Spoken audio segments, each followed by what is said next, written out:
Everyone, welcome back to my channel Mishti's bucket. আর আমি মিষ্টি আবারও কিন্তু চলে এসেছি একটা নতুন ব্লগ ভিডিও নিয়ে। আজকে বৃহস্পতিবার আর এখন দুপুর ওই 2:30 মতো বাজে। আমি যখন অফিস দিয়ে ঘরে ঢুকছিলাম তখন ফ্ল্যাটের দরজা খুলতেই দেখি এই বড় একটা পার্সেল আমাদেরই নামে কিন্তু পড়ে রয়েছে। তো বাইরে রাখা রয়েছে দেখে আমি সেটাকে সঙ্গে সঙ্গে ঘরে নিয়ে চলে এসেছি। আর ঘরে এসে একটু ফ্রেশ হতেই আমি এটাকে আনবক্সিং করতে স্টার্ট করে দিয়েছি। আমাদের এই ফ্ল্যাটে কিন্তু আমরা ছাড়াও ওই আরও 3-4টে মতো ফ্যামিলি থাকে। তো স্বাভাবিকভাবে যেহেতু আমি এই কদিনের মধ্যে কোনো কিছু অর্ডার করিনি, তাই প্রথমে কিন্তু বুঝতেই পারিনি যে এটা আমাদের পার্সেল। তারপর জাস্ট র্যান্ডামলি আমি একটু নামগুলো যখন চেক করছিলাম তখন দেখলাম যে এই পার্সেলটা রয়েছে শুভজিতের নামে। তো তখন বুঝতে পারলাম ও হয়তো কিছু ওর দরকারি জিনিস অর্ডার করেছে।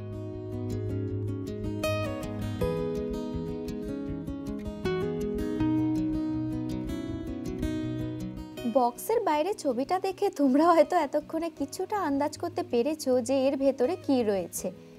আসলে আমরা যবে দিয়ে ইংল্যান্ডে এসেছি তারপর দিয়ে ঘরের নানান প্রয়োজনীয় জিনিসপত্র কিনতে কিনতে জাস্ট পাগল হয়ে যাচ্ছি। আসলে যা হয় আর কি, এক জায়গা দিয়ে আরেক জায়গায় এসে সংসার নতুন করে তৈরি করা, সেখানে এসে সমস্ত কিছু গুছিয়ে ম্যানেজ করা, সেটা কিন্তু বেশ একটা টাইম টেকিং ব্যাপার।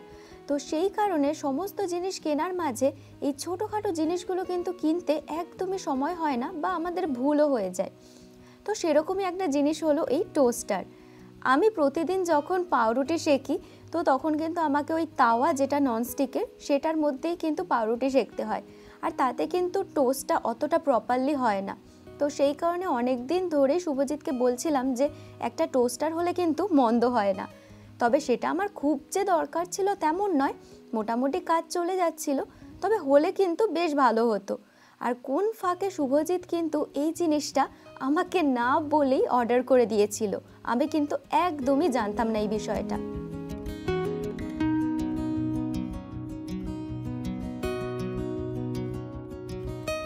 রোজকার জীবনে নানান কথার মাঝে এরকম কত কথাই তো আমরা বলে থাকি, কিন্তু সেটা মাথায় রেখে ও যে এই অর্ডারটা নিজে থেকে করেছে সেইটা প্রথমবার দেখে কিন্তু আমি ভীষণই খুশি হয়েছি। আর বক্সটা তোমরা দেখতেই পেলে, আমি নামিয়ে জাস্ট রেখে দিতে যাচ্ছিলাম তখনই কিন্তু হঠাৎ করে শুভজিৎ আমাকে বলছে যে তুমি কি লক্ষ্য করেছো বক্সের ভেতরে আরও একটা বক্স রয়েছে। তো তখন আমি বক্সটাকে নিয়ে দেখলাম যে হ্যাঁ, তার ভেতরে তো আরও একটা বক্স রয়েছে। আর সেইটার ওপরের ছবিটা দেখে আমি তো আন্দাজ করতে পেরেছি যে এর ভেতরে কি রয়েছে। তো চলো সেটাও তোমাদের সাথে শেয়ার করব, কিন্তু তার জন্য তো একটু টাইম লাগবে। আমাদের এখন দুপুরের লাঞ্চের টাইমও হয়ে গেছে, আর সত্যি কথা কাজ থেকে ফিরে আসার পর অনেকটা বেলা হয়ে গেছে আর প্রচুর খিদে পেয়েছে। তো সোজা চলে এলাম রান্নাঘরে। দিওয়ালি, ক্রিসমাস এইসব উপলক্ষে আমাদের দেশেও যেমন নানান রকমের জিনিসের ওপরে অনলাইন এবং অফলাইন দু জায়গাতেই বিভিন্ন রকমের সেল চলতে থাকে, এখানেও কিন্তু ঠিক তাই। আর সেদিক দিয়ে ভাবতে গেলে এই ক্রিসমাসটাই হলো এখানকার সবচেয়ে বড় উৎসব। তো সেই কারণে কিন্তু এখানেও অনলাইন এবং অফলাইন শপিংয়ের ওপরে নানান রকমের সেল চলতেই থাকে। আর সেই কারণেই কিন্তু আমরাও এই প্রোডাক্টের ওপরে বেশ খানিকটা ডিসকাউন্ট পেয়েছি। আর আজকে যেহেতু এই প্রোডাক্টটা আমাদের বাড়িতে নতুন এসেছে, তো সেই কারণে এটা এমনিতেও একটু টেস্ট করে দেখার দরকার ছিল যে মেশিনটা ঠিকঠাক কাজ করছে নাকি আবার এক্সচেঞ্জের দরকার আছে। তো সেই কারণে কিন্তু শুভজিৎ আগে দিয়ে প্ল্যানিং করে স্যুপ বানিয়ে রেখেছিল। আর ওর যেহেতু এখন ওয়ার্ক ফ্রম হোম চলছে, তো সেই কারণে একটু সুবিধাই হয়েছে আমার, ঘরে এসে আর আমার রান্না করতে হয়নি। তো ও যেহেতু স্যুপটা বানিয়ে রেখেছিল, আমি কিন্তু চটপট করে এখন টোস্টটা করে নিচ্ছি। ইংল্যান্ডে আসার পর দিয়ে এখানকার যে সমস্ত পপুলার মাছগুলো, যেমন ধরো স্যালমন, সিবাস বা আরও অন্যান্য যে মাছগুলো রয়েছে, সেগুলো কিন্তু আমরা মাঝে মধ্যে ঘরে এনে খাই। তবে আমাদের অতি পরিচিত রুই কাতলা মাছ, সেটা যেহেতু কিনতে গেলে এখানে গোটা মাছটা কিনে আনতে হয়, আর সেটাকে অনেক দিন ধরে ফ্রিজে রেখে রেখে খেতে হয়। আর আমরা মাত্র দুজনই মানুষ ঘরে, তো সেই কারণে কিন্তু সেটা সবসময় কিনে আনা সম্ভব হয় না, বা ইচ্ছা থাকলেও আমরা কিন্তু সবসময় কিনি না। তো সেই কারণে কিন্তু এখানে আসার পর দিয়ে আমাদের চিকেনটাই বেশি খাওয়া হয়, আর চিকেনের উপরে ডিপেন্ড করেই কিন্তু আমাদের থাকতে হয়। তবে সবসময় চিকেন খেতে খেতে মাঝে মাঝে একটু বোরও লাগে। তো সেই কারণে কিন্তু আজকের স্যুপটায় ও চিকেন দেয়নি, তার পরিবর্তে কিন্তু ও পনির আর বেশি করে ভেজিটেবলস দিয়ে এই স্যুপটা বানিয়েছে। আর সত্যি কথা বলতে এই স্যুপটা কিন্তু আমার আর শুভজিৎ দুজনেরই ভীষণ পছন্দ। আর এই দেখো, আরেকটা জিনিস তো তোমাদের সাথে শেয়ার করতেই ভুলে গেছিলাম। ক্রিসমাসের যেহেতু হাতে গোনা ওই কয়েকটা দিন মাত্র বাকি রয়েছে, তো সেই কারণে শুভজিৎ যখন আগের দিন মার্কেটে গেছিল, এই লাইটটা কিন্তু আমাদের ডেকোরেশনের জন্য কিনে এনেছিল। আর আমি যতক্ষণে লাঞ্চটাকে রেডি করছিলাম, সেই সুযোগে কিন্তু ওর অলরেডি লাইটগুলো লাগানোও হয়ে গেছে। তো সেটা তোমাদের সাথে পরে শেয়ার করব, কারণ এখন দিনের বেলায় যদি লাইট জ্বালাই তাহলে কিন্তু তোমরা সেটা কিছুই বুঝতে পারবে না। তাই সন্ধে হলে তোমাদের সাথে সবটা শেয়ার করছি।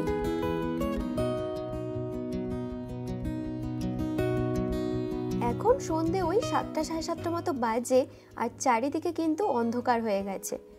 আসলে এখন যেহেতু শীতকাল, আর শীতকালে কিন্তু এখানে প্রচণ্ড তাড়াতাড়ি সন্ধে হয়ে যায়। মানে বলতে পারো আমরা দুপুরে যখন খাওয়া দাওয়া করে উঠি, তারপরে কিছুক্ষণ মাত্র সময় হাতে পাই যে সূর্যের আলো আমরা দেখতে পারি, তারপরেই কিন্তু চারিদিকে একদম অন্ধকার হয়ে যায়। সিরিয়াল সিনেমাতে কিন্তু প্রায়শই দেখা যায় যে সিনেমার নায়িকা পুজো দিতে দিতে গান করছে, তবে আমি তো আর সেরকম গান ঠান গাইতে গাইতে পুজো দিতে পারি না। তাই কারণে আমি কিন্তু আমাদের টিভিতেই ঠাকুরের গান চালিয়ে দিই মাঝে মধ্যে। ও হ্যাঁ, তোমাদের তো সকালে যে পার্সেলের সাথে আরও একটা জিনিস এসেছিল সেটা তো দেখানোই হয়নি। চলো তাহলে সেটা তোমাদের সাথে আনবক্সিং করি।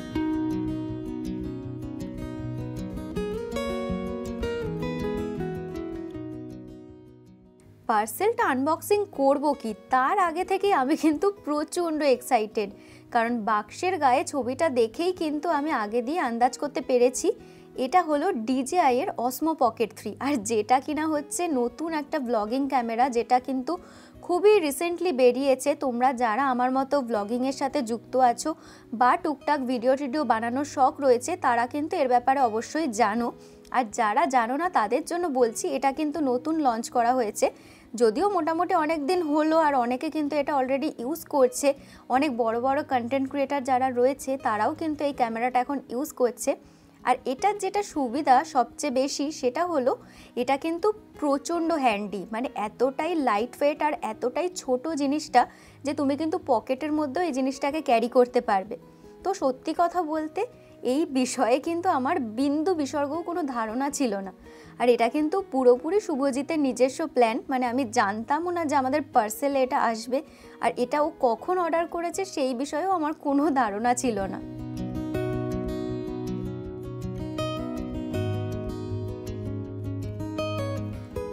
তোমাদের সাথে গল্প করতে করতে কখন যে এতটা সন্ধে হয়ে গেল নিজেই কিন্তু বুঝতে পারিনি। হঠাৎ করে ঘড়ির দিকে তাকিয়ে দেখি 8:30 বাজে।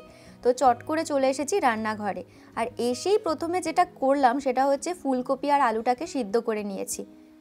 আসলে আমাদের যেহেতু সপ্তাহের বাজার একবারে করা হয়, মানে বেশিরভাগ ক্ষেত্রেই কিন্তু সেটা অনলাইনে একেবারে অর্ডার করে দেওয়া হয়, তো সেই কারণে কিন্তু নানান রকমের সবজি, মাছ, মাংস সব কিছু একসাথে স্টোর করা থাকে। তো সেই কারণে কিন্তু ফুলকপিটা মানে রান্নার চক্করে ফুলকপিটা আর কিছুতেই করা হয়ে উঠছিল না। তো আজকে কিন্তু ফুলকপিটা করতেই হতো, না হলে কিন্তু ওই একটা পোর্শন কালো হয়ে আসছিল। তো সেই কারণে আমি ফুলকপি আর আলুটাকে সিদ্ধ করে নিয়েছিলাম যে ফুলকপি আলুর কষা কষা তরকারি করব আর তার সাথে রুটি করব। কিন্তু হঠাৎ করে শুভজিৎ এসে পুরো প্ল্যানটাকে চেঞ্জ করে দিল, বলল চলো তাহলে ফুলকপি আলু দিয়ে আর তার সাথে স্যালমন মাছ আনা রয়েছে ফ্রিজে, সেটা দিয়ে একটু বিরিয়ানি স্টাইলে একটা বিরিয়ানির ফিউশন বানিয়ে নিই। তো যথারীতি মানে যেমন ভাবনা তেমন কাজ, আমরা কিন্তু স্টার্ট করে দিয়েছি স্যালমন বিরিয়ানি বানাতে। তবে ফুলকপিটা কিন্তু আমরা নিজস্বভাবেই অ্যাড করছি, যেহেতু ওটা আমাদের শেষ করতে হতো সেই কারণে। তোমরা কিন্তু এটা স্কিপ করতে পারো চাইলে।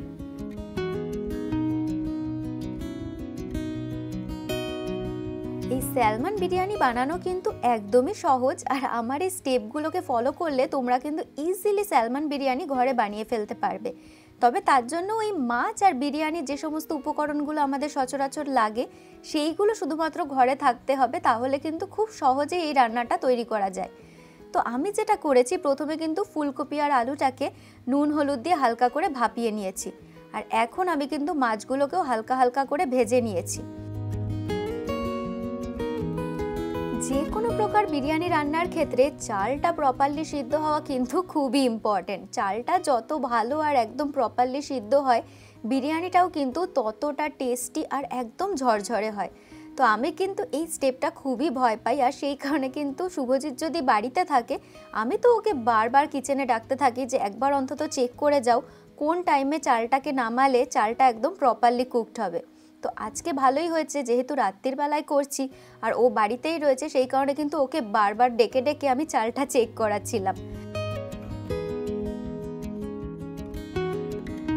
এদিকে দেখো, তোমাদের সাথে গল্প করতে করতে ফুলকপি আর আলুগুলোও কিন্তু আমার ভাজা হয়ে গেছে, আর সেগুলোকে এখন আমি একটা প্লেটে আলাদা করে তুলে নিচ্ছি। আর চালটাও কিন্তু প্রপারলি কুকড হয়ে গেছে। এখন আমি যেটা করব, একদম ছোট ছোট করে পেঁয়াজ কুচো আর তার সাথে কাটা টমেটো কুচো এগুলো কিন্তু তেলে ছেড়ে দিচ্ছি। আর সেটাকে কিন্তু ভালো করে নুন হলুদ আর তার সাথে বিরিয়ানির যে সমস্ত কমন মশলাগুলো লাগে সেগুলো দিয়ে ভালো করে কষে নেব। আর এটার জন্য একটু সময় দিতে হবে, কারণ একদম ধীরে সুস্থে ভালো মতো যত কষা হবে রান্নাটাও কিন্তু ততটাই টেস্টি হবে।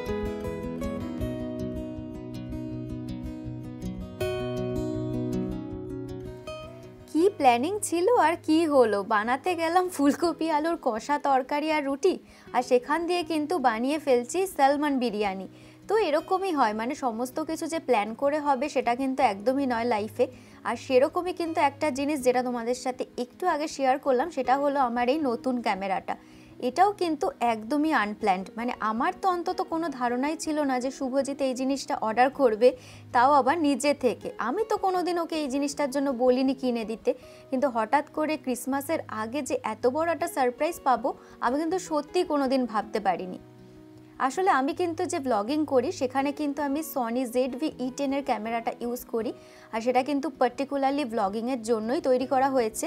তো সেই ক্যামেরায় কিন্তু খুবই ভালো ভিডিও হয়, খুবই ভালো কোয়ালিটির ভিডিও হয়। আমার কিন্তু তার জন্য কোনো সমস্যা হয় না ক্যামেরাটা নিয়ে।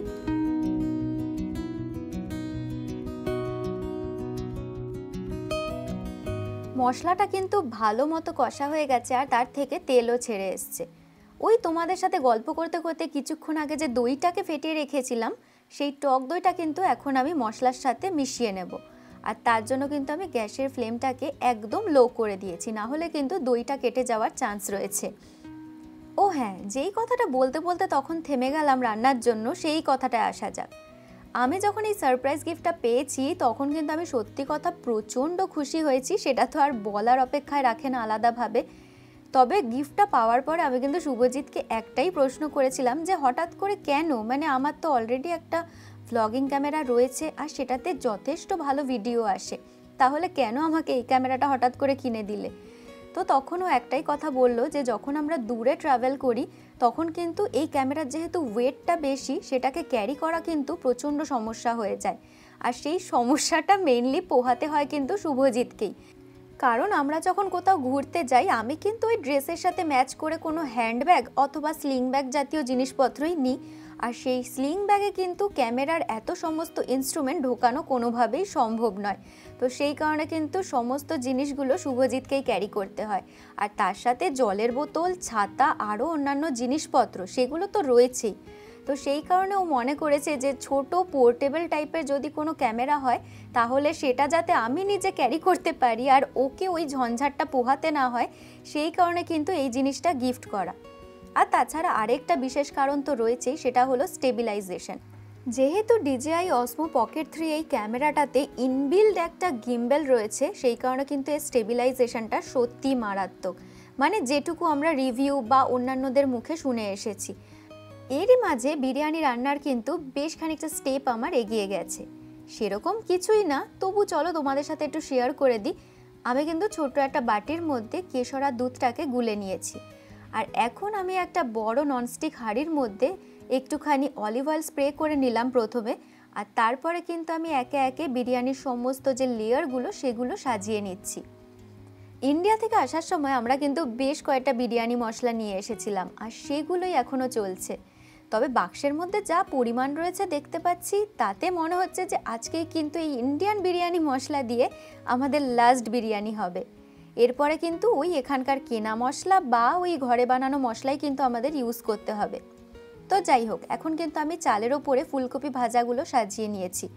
তবে এই ফুলকপিটা কিন্তু আমি ওই মশলার সাথে চাইলেই কষিয়ে নিতে পারতাম, তাতে হয়তো খেতে আরেকটু বেশি টেস্টি হতো, কিন্তু গন্ডগোলটা করেছি আমি, কারণ ফুলকপিটা কিন্তু একটু বেশি সিদ্ধ হয়ে গেছিলো।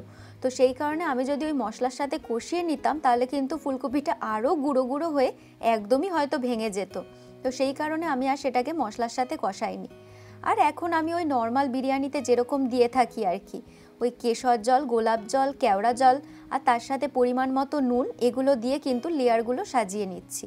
আর এই প্রসেসটা জাস্ট দুবার রিপিট করছি, প্রথমে একবার করেছি আর সেকেন্ড টাইমও কিন্তু ঠিক সেম প্রসেসে আমি রাইস দেব আর তারপরে সমস্ত মশলা দিয়ে আমি বিরিয়ানিটাকে রেডি করে নেব।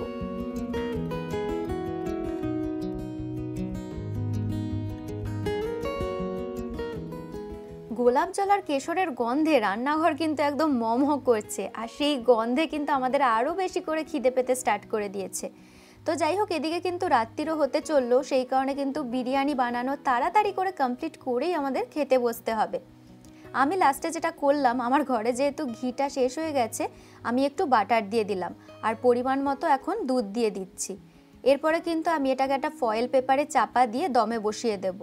প্রথমে একটু বেশি আঁচে দমে দেব আর তারপরে কিন্তু আমি একদম লো ফ্লেমে এটাকে মোটামুটি 15-20 মিনিট মতো দমে দিয়ে দেব। তাহলেই কিন্তু আমাদের রেডি হয়ে যাবে স্যালমন বিরিয়ানি।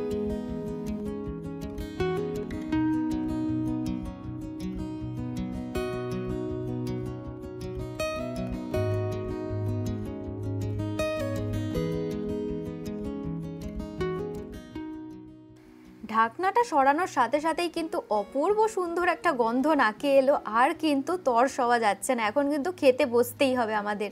চলো তাহলে আজকের ভিডিওটা এখানেই এন্ড করছি। ভিডিওটা তোমাদের কীরকম লাগলো প্লিজ কিন্তু আমাকে কমেন্ট করে জানিও, তাহলে আমার ভীষণই ভালো লাগবে। আর যদি ভালো লাগে লাইক, শেয়ার আর সাবস্ক্রাইব করতে কিন্তু একদমই ভুলো না আমার চ্যানেলটা। সো চলো, তোমাদের সাথে দেখা হচ্ছে আবার নতুন কোনো ব্লগ ভিডিও নিয়ে। আজকের মতো সবাইকে টাটা, গুড নাইট।